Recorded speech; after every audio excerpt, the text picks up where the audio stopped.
اعوذ باللہ من الشیطان الرجیم، بسم اللہ الرحمن الرحیم، الحمد للہ رب العالمین والصلاة والسلام علی رسول الکریم، رب اشرح لی صدری ویسر لی امری واحلل عقدۃ من لسانی یفقہوا قولی، رب زدنی علما، آمین۔ السلام علیکم ورحمۃ اللہ وبرکاتہ۔ آئیے قرآن سمجھیے آسان طریقے سے کے حصہ اول کے جس میں ہم نماز کے ذریعے قرآن سیکھتے ہیں، اس کے سبق نمبر 4A میں آپ کو خوش آمدید کہتا ہوں۔ آپ آج کے سبق میں ہم سورہ فاتحہ مکمل کریں گے، اور گرامر میں ہم کچھ مزید انٹرسٹنگ اسم کے بارے میں کچھ اور انٹرسٹنگ چیز پڑھیں گے انشاءاللہ۔ آج کے سبق کے اختتام تک ہمارے سیکھے گئے الفاظ کی تعداد 44 ہو جائے گی، جو قرآن کریم میں 15,000 سے زائد دفعہ ہیں۔ تو سب سے پہلے ہم سورہ فاتحہ، چونکہ آج ہماری مکمل ہو رہی ہے، تو ہم شروع سے لے کے آخر تک سورہ فاتحہ کی تلاوت سنتے ہیں۔ اعوذ باللہ من الشیطان الرجیم، بسم اللہ الرحمن الرحیم، الحمد للہ رب العالمین، الرحمن الرحیم، مالک یوم الدین، إياك نعبد وإياك نستعين، اهدنا الصراط المستقيم، صراط الذين أنعمت عليهم غير المغضوب عليهم ولا الضالين۔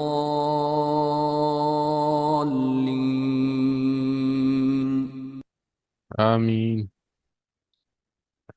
تو ہم نے تعوذ اور سورہ فاتحہ کی پہلی جو 4 آیات ہیں، ایاک نعبد و ایاک نستعین، یہاں تک ہم نے پڑھ لی تھی۔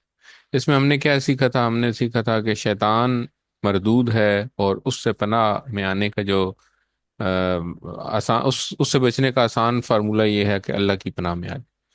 پھر اس کے بعد ہم نے بسم اللہ الرحمن الرحیم کے بارے میں پڑھا۔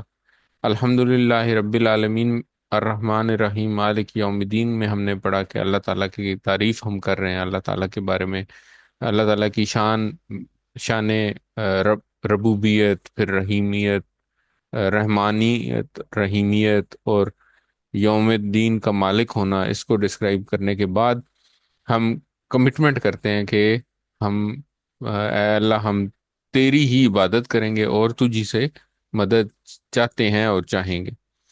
تو اس سے آگے چلتے ہیں۔ آج کا سبق ہے اہدنا الصراط المستقیم۔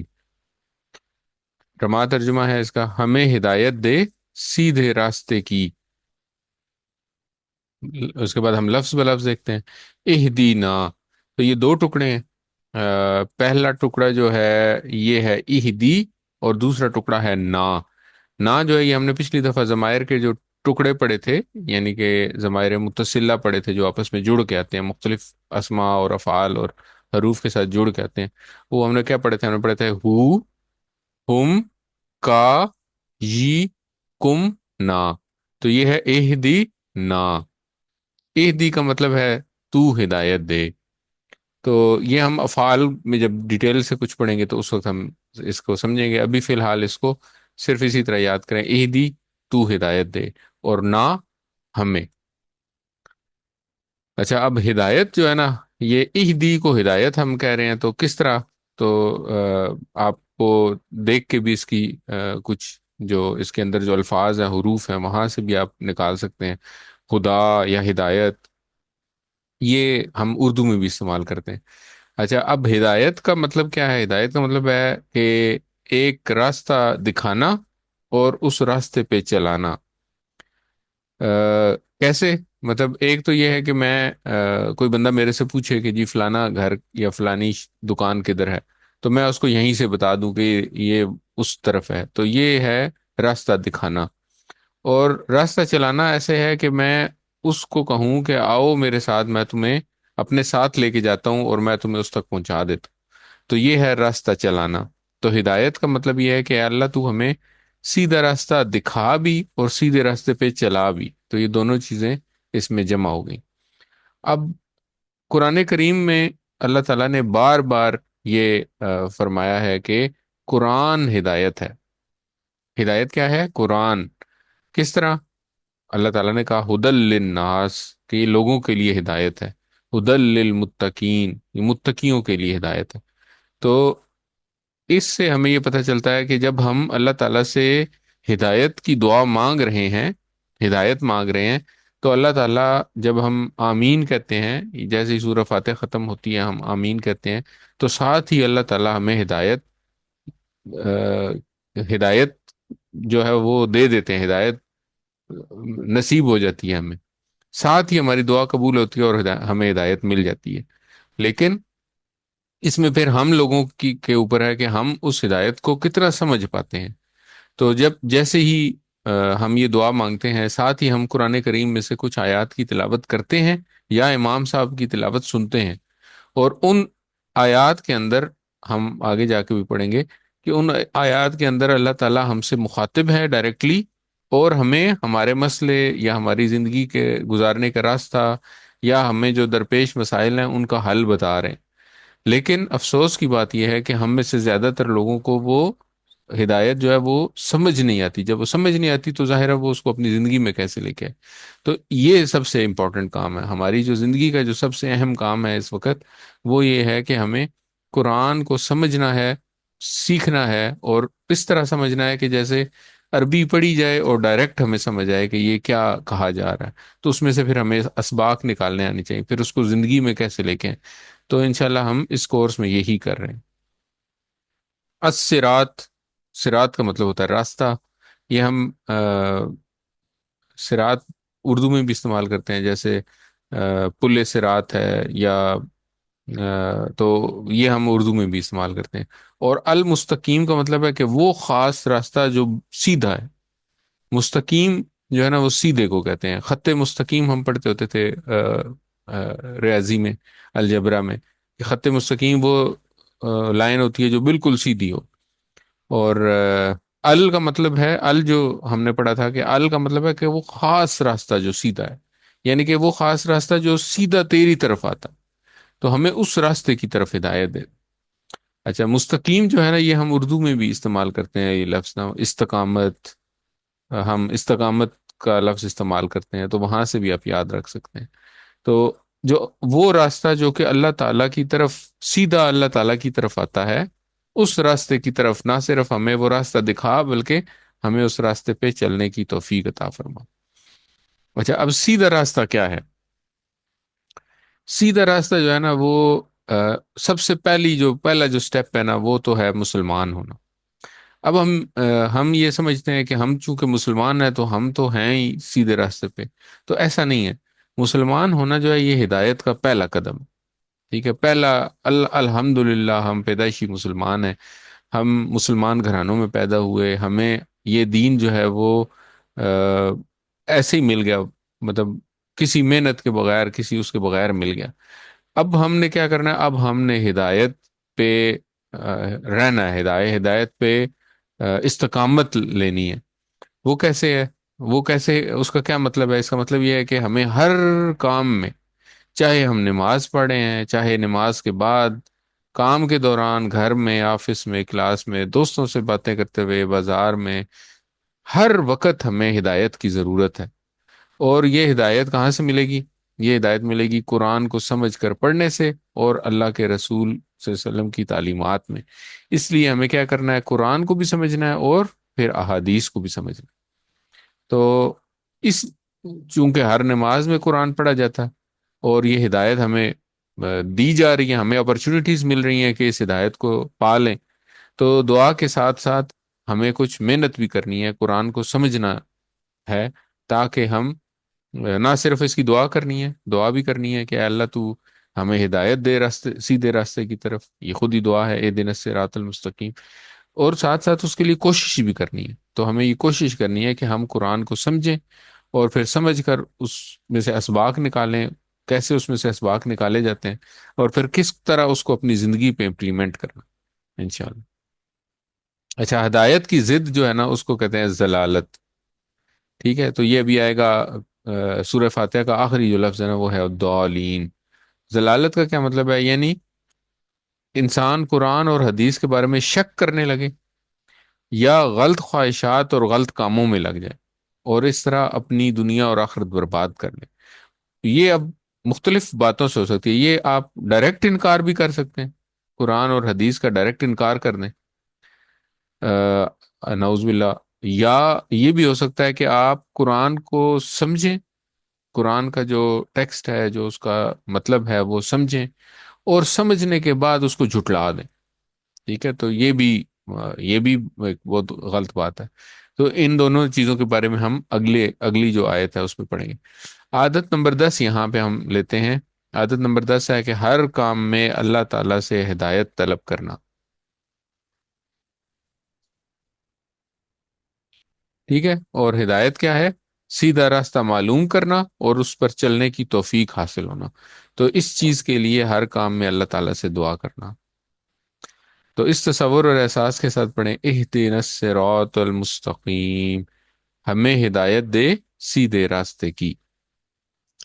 اچھا، اگلی آیت کا پہلا ٹکڑا ہے جی، صراط الذین انعمت علیہم. صراط ترجمہ اس کا ہے راستہ ان لوگوں کا انعام کیا تو نے ان پر. اچھا، صراط کا مطلب ہے راستہ، یہ تو ہم پہلے بھی پڑھ چکے ہیں. اب یہ کون سا راستہ ہے؟ یہ وہ راستہ ہے جس کی پیچھے بات ہو چکی ہے، صراط مستقیم. تو جب ایک سیدھے راستے کی طرف ہم نے ہدایت کی دعا مانگی، اب ہم اس راستے کو ایکسپلین کریں کہ وہ راستہ کون سا ہے جس کی ہم بات کر رہے ہیں. اللہ زینہ کا مطلب ہے ان لوگوں کا، یا وہ لوگ جو. یہ بڑا امپورٹنٹ لفظ ہے، یہ قرآن کریم میں 1,000 سے زائد دفعہ آیا ہے. اور اگر آپ صفوں کا اندازہ لگائیں تو 600 صفحات ہیں، تو اس کا مطلب ہے تقریباً ہر 2 صفوں پہ یہ 3 دفعہ آیا، یا اس سے زیادہ آیا، 3 سے زیادہ آیا. تو اس لیے یہ بڑا قیمتی لفظ ہے، یہ بھی بڑا یاد رکھنے والا لفظ ہے. اللہ زینہ کا مطلب ہے ان لوگوں کا، صراط اللہ زینہ کا مطلب ہے راستہ ان لوگوں کا. انعمتا، انعمتا کا مطلب ہے انعام کیا تو نے. ٹھیک ہے، تو اب انعام اردو میں بھی ہم استعمال کرتے ہیں. انعم سے آپ انعام یاد رکھ سکتے ہیں، اور انعام یا نعمت، یہ الفاظ جو ہے نا یہ اسی مادے سے نکلے ہوئے. تو انعام کیا تو نے، انعمتا انعام کیا تو نے. علیہم، یہ 2 ٹکڑے ہیں. الا کا مطلب ہے پر، اس کو ہم تھوڑا سا آگے جا کے اس کو ذرا ڈیٹیل سے پڑھیں گے.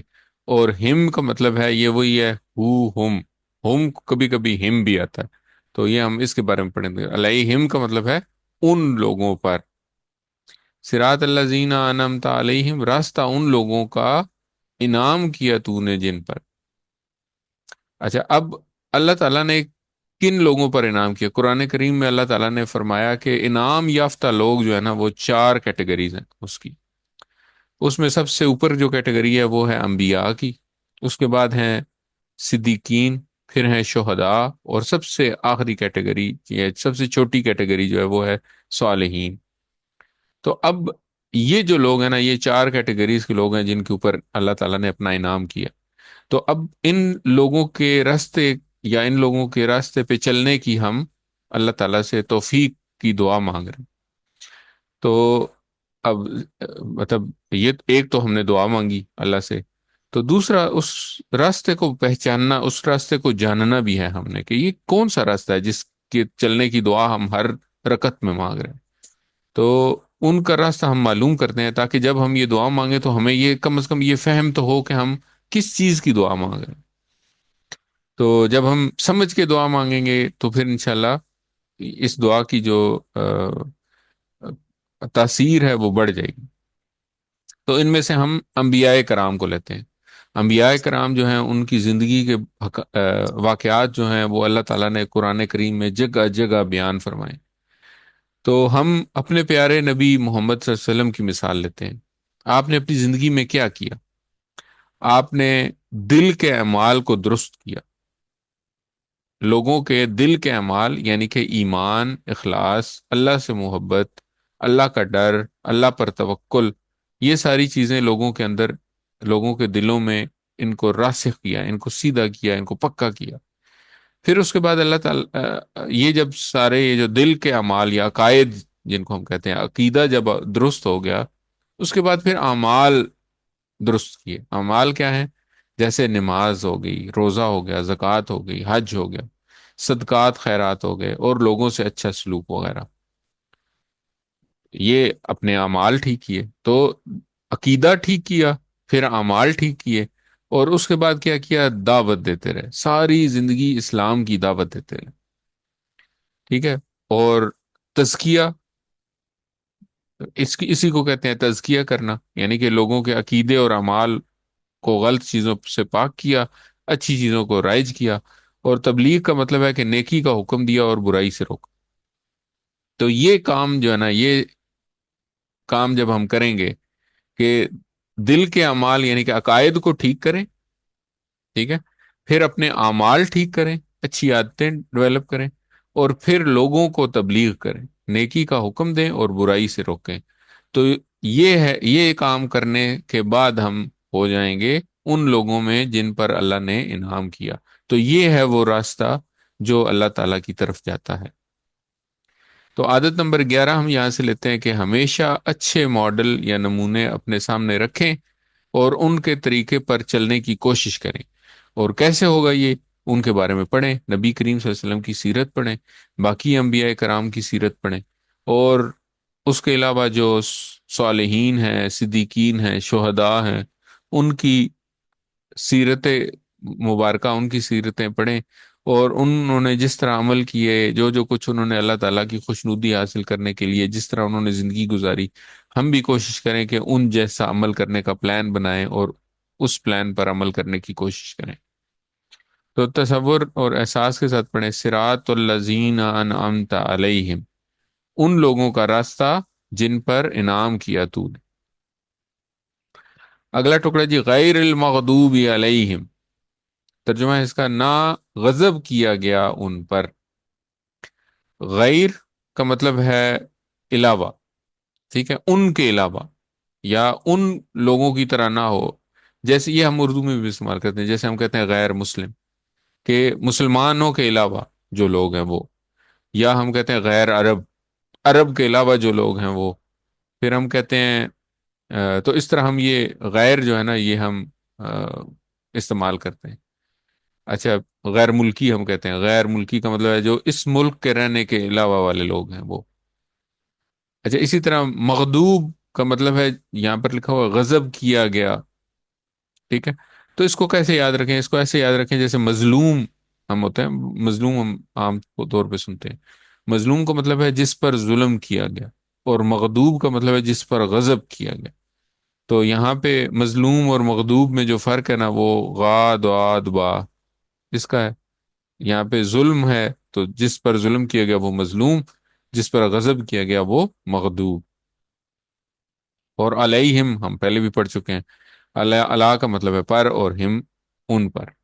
اچھا، اب اور اگلا حصہ ہے ولدالین، اور نہ جو گمراہ ہوئے۔ وا لا دو ٹکڑے ہیں، وا کا مطلب ہے اور، لا کا مطلب ہے نہ، الضالین کا مطلب ہے گمراہ ہونے والے۔ اچھا، واحد جمع ہم پڑھ چکے ہیں اسماء کی، ہمیں یہ پتا ہے کہ یہ اسم ہے الف لام کی وجہ سے بھی اور یا نون کی وجہ سے بھی۔ اب اگر میں آپ کو کہوں کہ ضالین کا واحد کیا ہوگا، تو آپ بتا پائیں گے مجھے کہ ضالین کا واحد ہے ضال، ٹھیک ہے، ضالن یا ضالن۔ اگر ضالن ہوتا تو جمع ہوتی ضالون، واو نون کے ساتھ ہوتی، تو یا نون کے ساتھ جمع ہے تو اس کا مطلب ہے یہ ضالن ہے یا ضالن ہے، ٹھیک ہے؟ تو ضال جو ہے نا، یہ اس کی جمع ہے ضالین یا ضالون۔ تو ضال کا مطلب کیا ہوتا ہے؟ گمراہ ہونے والا۔ ابھی ہم نے پڑھا تھا کہ جی ہدایت کی اپوزٹ کیا ہے؟ ضلالت۔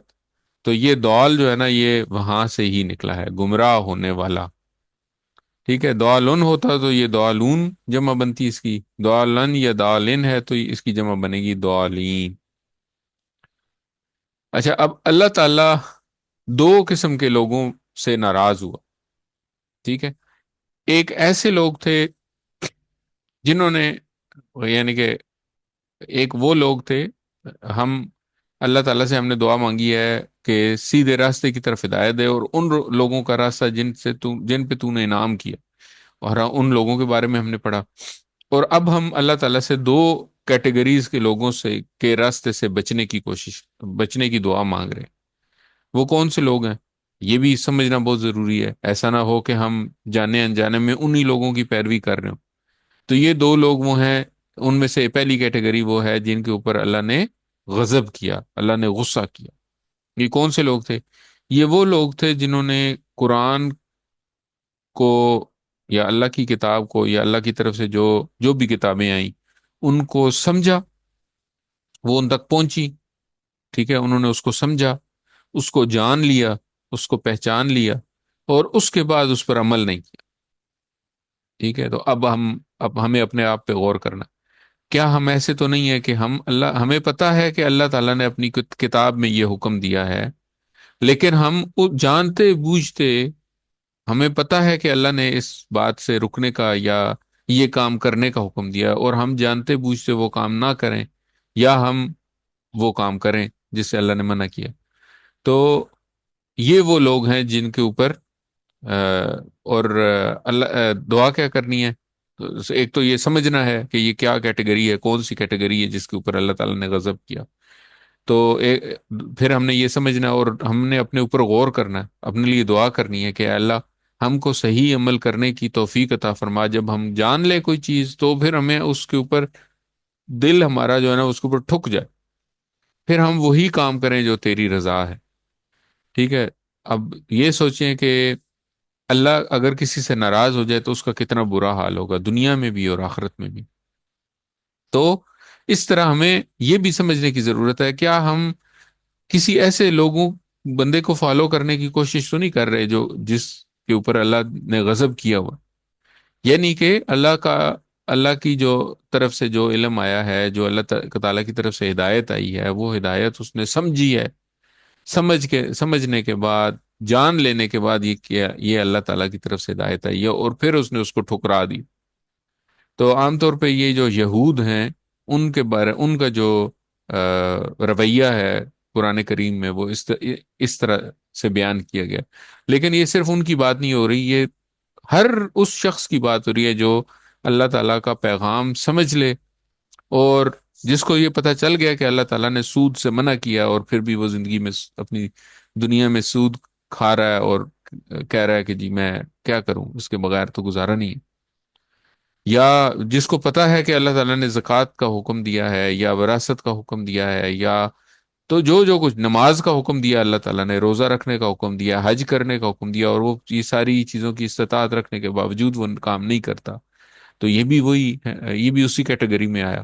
تو اس طرح ہمیں یہ سمجھنا ہے کہ یہ کس کیٹیگری کی بات ہو رہی ہے، اور پھر ہمیں اس کیٹیگری میں نہ ہونے کی دعا مانگی ہم نے، یہ سورہ فاتحہ میں ہم دعا مانگ رہے ہیں، اور پھر ہمیں خود کوشش بھی کرنی ہے کہ ہم اس کیٹیگری میں نہ ہو جائیں۔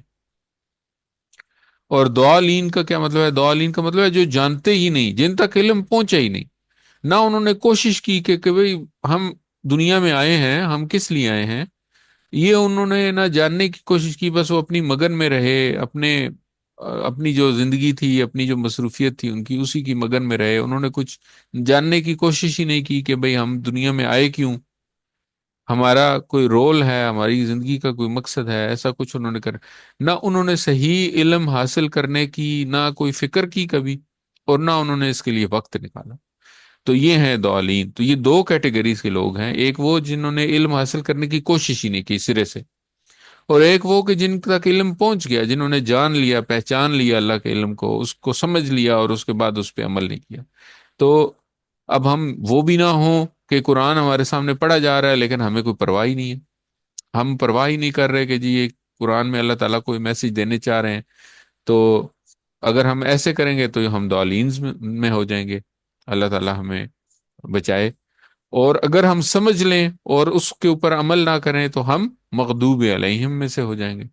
تو اس طرح ہمیں یہ کوشش کرنی ہے کہ ہم ان دو کیٹیگریز کو جانیں، اور ان سے ان دو کیٹیگریز سے بچنے کی کوشش کریں، اپنے اعمال ایسے رکھیں کہ جو انعام یافتہ لوگوں کے اعمال تھے۔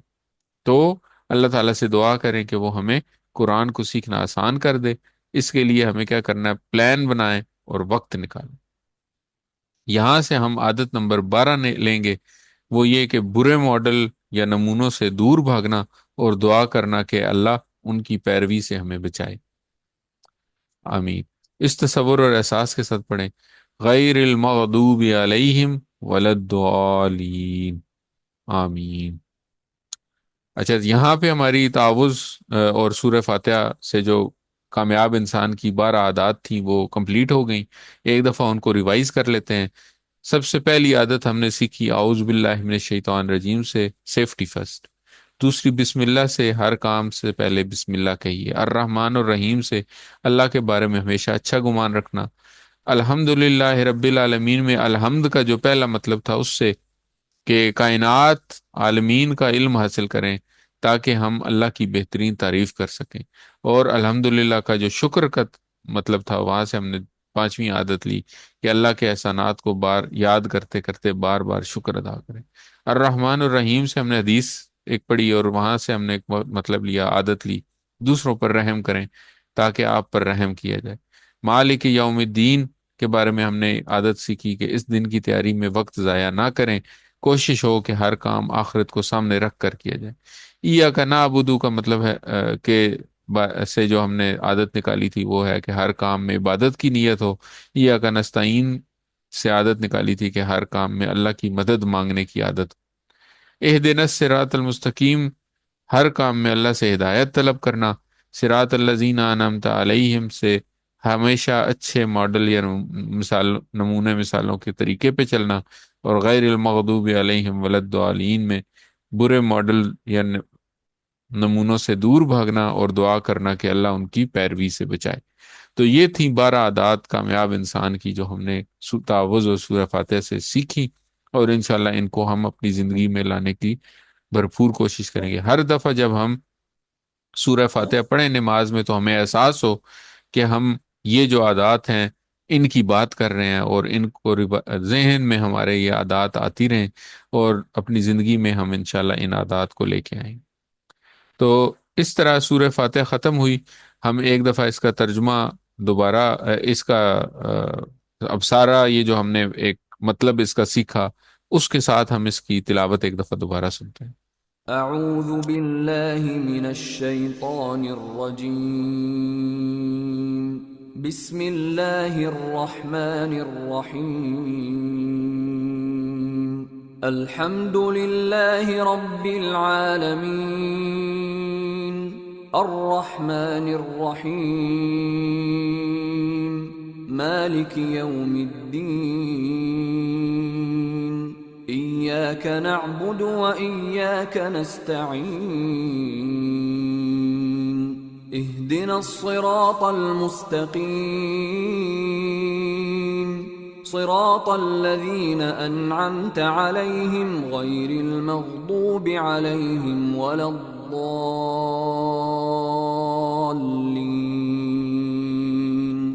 آمین۔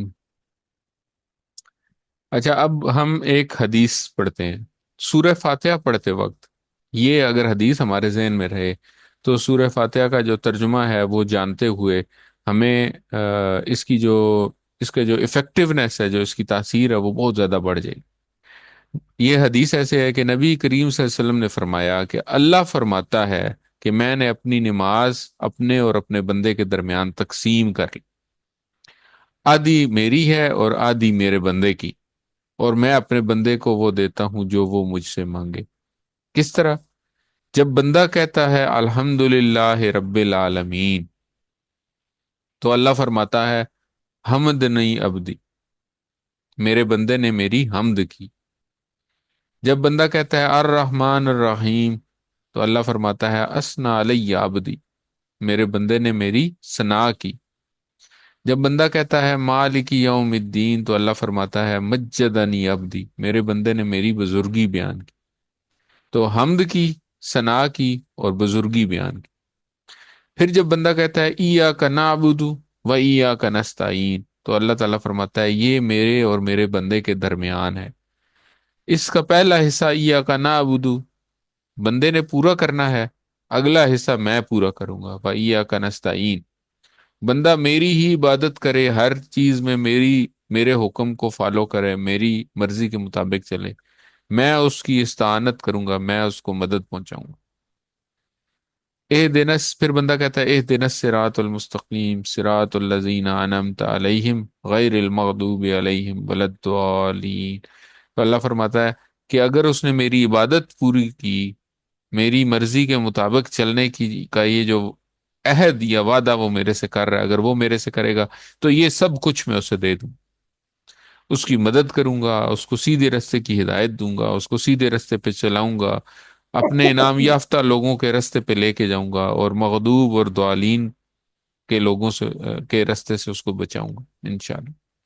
تو جب ہم سورہ فاتحہ کی تلاوت کریں تو ہم اگر امیجن کریں کہ اللہ تعالیٰ ہمارے سامنے ہے، اور جب ہم کہتے ہیں الحمدللہ رب العالمین، تو اللہ ہم سے ہم کلام ہو رہا ہے اس طرح کہ ہم یہ ایک کلمہ کہتے ہیں تو اللہ کی طرف سے یہ جواب آتا ہے، دوسرا کلمہ کہتے ہیں تو اللہ کی طرف سے جواب آتا ہے. مجھے یقین ہے یہ جواب ہم ہر نماز پڑھتے ہوئے اللہ تعالیٰ ہمیں یہ جواب دیتا ہے، کیونکہ میرے نبی نے یہ بتایا مجھے. تو لیکن میں اس جواب کو فیل کروں، اگر تو میں فیل کروں گا تو میری جو سورہ فاتحہ کا جو تاثیر ہے وہ بالکل چینج ہو جائے گی انشاءاللہ. تو اگر ہم کہیں کہ سورہ فاتحہ کا خلاصہ کیا ہے، ایک لفظ میں بتائیں تو اس کا خلاصہ ہے سیدھے راستے کی دعا، اہدنا الصراط المستقیم، سیدھے راستے کی طرف ہدایت کی دعا. ٹھیک ہے جی. تو یہاں پہ ہماری سورہ فاتحہ ختم ہوئی الحمدللہ. نماز کی جو پہلا حصہ جو ہم پڑھتے ہیں سورہ فاتحہ وہ ہم نے کمپلیٹ کر لیا. اب ہم لیتے ہیں ایک بریک اور اس کے بعد پڑھیں گے گرامر. السلام علیکم ورحمۃ اللہ وبرکاتہ. اعوذ باللہ من الشیطان الرجیم، بسم اللہ الرحمن الرحیم، الحمد للہ رب العالمین، الصلاۃ والسلام علی رسول الکریم. رب اشرح لی صدری ویسر لی امری واحلل عقدۃ من لسانی یفقہوا قولی. السلام علیکم ورحمۃ اللہ وبرکاتہ. سبق نمبر 4 بی. اس میں ہم کیا سیکھیں گے؟ ہم سیکھیں گے مذکر سے مؤنث کیسے بناتے ہیں اور پھر اس کی جمع کیسے بناتے ہیں. تو جو کچھ ہم نے ابھی تک سیکھا، ہم نے وہ دائیں ہاتھ سے اشارے کیے تھے. تو دائیں ہاتھ سے ہم نے پڑھا تھا کہ دائیں ہاتھ سے جب آپ اشارہ کریں تو یہ مذکر ہوتا. گرامر ہم ٹی پی آئی کے ساتھ سیکھتے ہیں. سنیے، دیکھیے، سوچئے، بولیے، بتائیے، دل سے کیجئے، مل کر کیجئے. یہ سارے ٹی پی آئی کے کمپوننٹس ہیں. اچھا، ابھی تک ہم نے یہ چیزیں پڑھی ہیں. تو آپ لوگ اپنے مائکس ان میوٹ کریں. اور جی سسٹر، آپ پڑھیں گی یہ کہ ہم نے کیا پڑھے تھے پہلے اشاروں کے ساتھ؟ تو اشارے میں کرتا ہوں.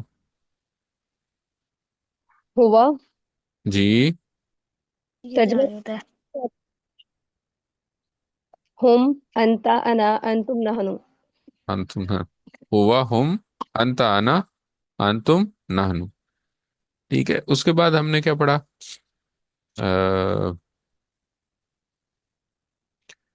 لاسٹ ٹائم ہم نے یہ جو پچھلے جو ضمائر تھے ان کے ٹکڑے پڑے. ٹکڑے جو ہیں وہ مختلف اسماء، افعال یا حروف کے ساتھ جڑ کے آتے. اور یہ کیا تھے؟ کوئی اور پڑھ لے. ہو، ہم، جی کا، یہ، جی. کم نا. کم. ہو، ہم، کا، یی، کم، نا. ٹھیک ہے. اور پھر ہم نے اس کے ساتھ کچھ اسماء جوڑ کے بھی پڑھے تھے تاکہ ہمیں سمجھ آ جائے، جیسے رب ہو، رب ہم، ربو کا، ربی، ربو کم، ربو نا. آج ہم پڑھیں گے لیفٹ ہاتھ سے اشارے. تو ہم نے پڑھا تھا ہوا کا مطلب ہے وہ ایک مرد. ٹھیک ہے، ہوا وہ ایک مرد. اور مؤنث کے لیے ہم کہتے ہیں ہیا، وہ ایک عورت. ٹھیک ہے. ہوا اور اس کی مؤنث ہے ہیا، وہ ایک عورت. ٹھیک ہے، آسان. ہوا، جی ہیا، ہوا، ہیا. تو اب ہمارا جو یہ جو ٹیبل جو پہلے ہم 6 لفظ پڑھے تھے، ہم نے پڑھا تھا ہوا، ہم، کا، یی، نہیں، ہوا، ہم، انتا، انا، انتم، نحنو، اور آخر میں اب ہیا. ٹھیک ہو گیا. تو یہ اب ہمارے ہو گئے 7. تو ہم نے مؤنث کا صرف پہلا صیغہ جو ہیا ہے صرف وہی اس کورس میں پڑھنا، تو آسان ہو گیا. اچھا، اب ہم نے پڑھا تھا مسلمون. تو مسلمون کے بارے میں ہم نے پڑھا تھا کہ یہ مسلمان کو کہتے ہیں. اسم ہے، آخر میں تنوین ہے، نظر آ رہا ہے کہ یہ اسم ہے. اب مسلمون کا مطلب ہے مسلمان مرد. ہوا مسلم. تو جب ہم ہیا کہیں گے تو ہیا کے ساتھ ہم مسلم نہیں لگا سکتے، ہمیں مؤنث بھی پتہ کرنی ہے اس کی. جیسے ہم واحد کے ساتھ واحد لگاتے تھے، جمع کے ساتھ جمع لگاتے تھے، اسی طرح مؤنث کے ساتھ مؤنث لگائیں گے. تو مؤنث کیسے سیکھیں گے؟ مسلم کی مؤنث جب بنائیں گے تو مسلم کی مؤنث بنانے کا بہت آسان طریقہ ہے. ٹھیک ہے، آخر والی تنوین ہٹائیں اور گول تا لگا دیں اور وہ تنوین اس کے اوپر شفٹ ہو جائے گی. مسلم کی مؤنث بنے گی مسلماتن. ٹھیک ہے، مسلم کی مؤنث بنے گی مسلماتن. ٹھیک ہے، اسی طرح میں اگر آپ کو کہوں کہ صالحن کی مؤنث کیا بنے گی؟ صالحاتن. صالحات. صالحتن. مشرکن کی مؤنث کیا بنے گی؟ مشرکاتن. مشرکاتن. مشرکاتن. کافرن کی مؤنث کیا بنے گی؟ کافراتن. کافرات. کافراتن. ٹھیک ہے، تو آسان ہے، بہت آسان ہے الحمدللہ. تو یہ ہم نے پڑھ لیا. مومنن کی، مومنن رہ گیا، تو مومنن کی مؤنث کیا بنے گی؟ مؤمناتن. مومناتن. مومنتن. مومنتن. ٹھیک ہو ہاں. گیا الحمدللہ. تو یہ ہم نے سیکھ لیا کہ مذکر سے مؤنث کیسے بناتے ہیں. اب ہم اگر کہتے ہیں ہوا مسلم تو ہم کیا کہیں گے مؤنث کے لیے؟ وہ ایک مرد. وہ ایک مرد. سب مسلماتن. ہاں، جیسے ہم کہتے ہیں نا ہوا مسلم تو یہ مذکر ہے نا، تو ہم مؤنث کے لیے کہیں گے ہیا مسلماتن. ٹھیک ہے، دونوں وہ چیزیں ایک چینج ہو جائیں گی، ہوا بھی مرد. چینج ہو جائے گا ہیا میں، اور مسلمون چینج ہو جائے گا مسلمتن. ٹھیک ہو گیا.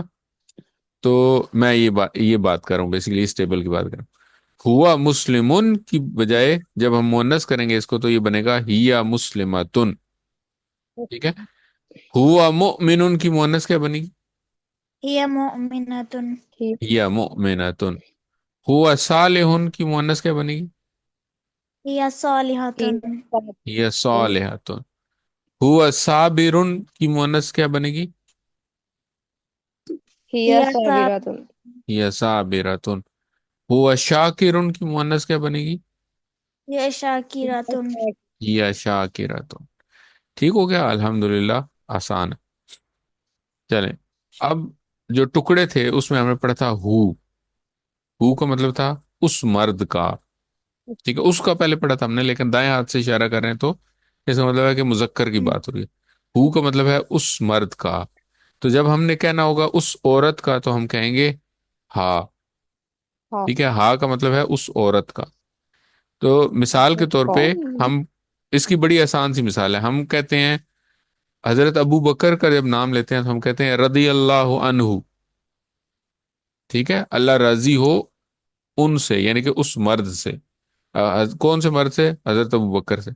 لیکن جب ہم کہتے ہیں وہ حضرت عائشہ تو ہم کہتے ہیں رضی اللہ عنہا، اللہ راضی ہو اس انہا. عورت سے. تو ہو اور ہا جو ہے نا، یہ اس کی مثالیں ہیں مؤنث کی. تو ہو جو ہے وہ مذکر کے لیے ہوگا اس مرد کا، اور ہا جو ہے وہ اس عورت کا. ٹھیک ہے، اب ہم آگے چلیں اگر، تو ہم نے پڑھا تھا رب ہو. تو اگر ہم نے عورت کا رب کرنا ہے تو کیا کہیں گے؟ اس عورت. ربوہا. ربوہا، اس عورت کا رب. اگر میں کہتا ہوں دین ہو، اس عورت کا دین، اس مرد کا دین، تو عورت کا دین کہنا ہے تو دینہا. دینہا. کتاب ہو، کتابها. کتابہا. کتابہا. اس کے بعد قلم ہو، قلمها. قلم. قلمہا. ٹھیک ہے. تو رسول ہو، رسولها. رسولہا. رسولہا. اسم ہو، اسمها. اسمہا. اسمہا. تو یہ ہم نے مذکر سے مؤنث بنانا سیکھے الحمدللہ. بول چال میں کیسے ہوگا؟ جیسے ہم نے پڑھا تھا من ربو ہو. ٹھیک ہے، اس مرد کا رب کون ہے. تو جب عورت کا پوچھنا ہوگا تو ہم کہیں گے من ربو ہا، اس عورت کا رب کون ہے. تو جواب کیا ہوگا؟ رب. ہیا. ربها.